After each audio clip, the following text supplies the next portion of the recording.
بسم اللہ الرحمن الرحیم۔ السلام علیکم میرے معزز دوستوں۔ مجنون کو مجنون کیوں کہا گیا؟ انسان میں محبت کی جنون حد تک پیدا ہو جاتی ہے، حتیٰ کہ وہ اس محبت میں پاگل ہو جاتا ہے۔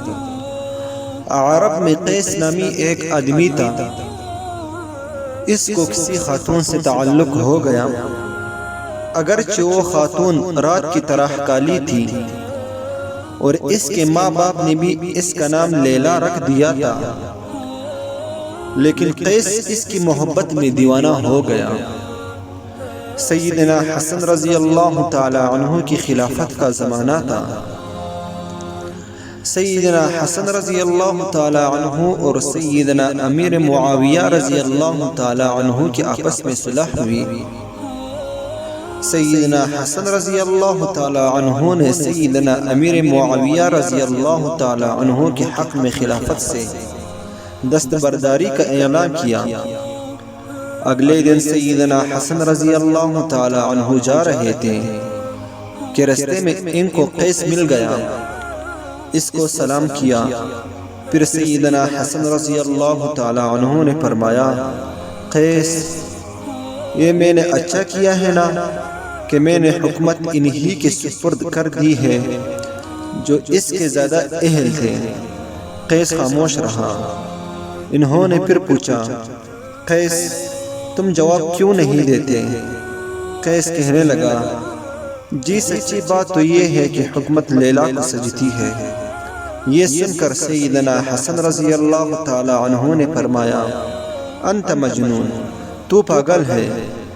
اس وقت اس کا نام مجنون پڑ گیا۔ اس کا یہ نام اتنا مشہور ہوا کہ اس کے اصل نام سے بہت لوگ ناواقف ہیں۔ مجنون کے والد نے ایک مرتبہ اسے کہا کہ تیری وجہ سے میری بڑی بدنامی ہوتی ہے، چل تجھے بیت اللہ شریف لے جاتا ہوں اور وہاں جا کر اس تعلق سے توبہ کرواتا ہوں۔ وہ اپنے والد کے ساتھ مقام ابراہیم پر پہنچ گیا۔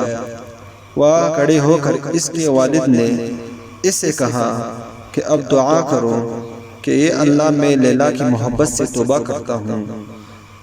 اس نے والد کے کہنے پر ہاتھ تو اٹھا لیے، مگر دعا کرتے ہوئے کہنے لگا، اے اللہ، میں سب گناہوں سے توبہ کرتا ہوں لیکن لیلا کی محبت سے توبہ نہیں کرتا۔ ایک آدمی نے سوچا کہ لیلا کا بڑا نام سنا ہے، ذرا دیکھو تو صحیح کہ وہ حور پری کون سی ہے جس کی مجنون کے ساتھ اتنی باتیں مشہور ہیں۔ اس نے دیکھا تو وہ عام عورتوں سے بھی گئی گزری تھی، لہٰذا اس نے دیکھتے ہی اس سے کہا، اے خاتون، کیا بات ہے کہ دوسری حسین عورتوں سے بڑی ہوئی تو نہیں ہے؟